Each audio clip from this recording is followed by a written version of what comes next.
Hi guys, it's Steffi from the Novelty Corner. Welcome back to my channel and welcome to another Books Beside My Bed video. For those of you who are new here, I film one of these videos every week where I wrap up the last 7 days worth of reading. And for everyone who's very familiar with the series, welcome back. This was my first full week back at work where I had the kids at school, so it was exhausting and I forget how tired I get in February, and I should know better because every time I look at my February stats from previous years, this is my worst reading month of the year. Not only because it's a short month, but because I'm just so tired. And in my head, I had a bad reading week, except for most people, this is a bloody good reading week. So we'll just go with it. This is my reading week from the 1st until the 8th of February. I included an extra day in this week because last week's wrap up I just ended at the end of Jan just to make it easier. I read 4 books, 2 adult and 2 young adult books. I also started a 3rd young adult book, which I'll talk about in a minute. I read a total of 1,517 pages and my yearly reading total is up to 44 books for 2020. I am currently reading The King of Crows by Libba Bray, which is the 4th and final book in the Diviners series. I am reading it and listening to it on audiobook. I started it last night.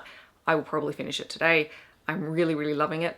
The audiobooks are fantastic for this series. I sort of just want to stop everything and go and finish it now. The first book that I read this week was a reread for me. It was Kiss of Snow by Nalini Singh. This I think is book 12. I think it's book 12 in the Psy Changeling series. 12 rings a bell. I don't know, I could be completely making things up. It was first published in 2011 by Gallant. I gave it 5 out of 5 stars again. I read it for the Valentine's Challenge Old Love, which was to reread a favourite because I do love this series. If you haven't heard me talk about the Psy Changeling series before or you're not into urban fantasy, this is set in a world where you have humans, you have Psys who are humans with psychic abilities of varying degrees, and changelings, humans who can change into other animal forms. Kiss of Snow follows the alpha of the Snow Dancer clan, Hawk, who is a wolf shifter, and his relationship with Sienna, who is, I think she's about 8 years younger than him.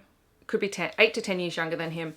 And she is a Psy who has defected from the Psy-net and is basically a pain in his ass and has been for the last couple of years that he's known her, and he's always been attracted to her, but he's been wary of the age gap, and also there are things in his past that have stopped him from considering taking another mate. So this is their story. It is fantastic. Hawk is one of my favourite characters behind Judd, and I just love spending time in the Snow Dancer clan. It is my favourite group of the changelings, except for the bears. The bears are great too. I may need to reread the bears book as well, but I did love this. It was so nice just to pick this up and read it, and all I want to do is start again from the start of the series and read all the way through to the end, which is ridiculous because that's like 18 books, but it's okay because there's a new book coming out very soon. Then I read Boy Swallows Universe by Trent Dalton. This is a 2018 release from HarperCollins Australia. I gave it 4 out of 5 stars. It is fiction, literary fiction type book, which is very much outside my comfort zone. But I did buy it for myself because I love this cover. This is the special edition cover that is just gorgeous. It has stunning end papers. This edition has been signed by Trent Dalton and it has the most beautiful design underneath the dust jacket. And so many people love this book, and the final push for me to read it was when one of my colleagues told me that she'd read it, and then when she found out that I had a copy of it, she said, no, you need to read it and you need to come and talk to me about it. So I read it. I read it for the Valentine's Challenge set up to read a book that was a recommendation. It follows the story of Eli Bell, who is the son, a lost father, a mute brother, a junkie mother, and who has been babysat for most of his life by a notorious criminal. And he sees the world in a very particular way. He is always trying to work out what it means to be a good person, a good man. Doesn't always quite get it right. Comes up with some pretty harebrained schemes. Lives through a lot of dark stuff. This is very much the underbelly of suburban life, and not even safe suburban life. This is the, the really treacherous sort of stuff. It's very much Eli's coming of age story.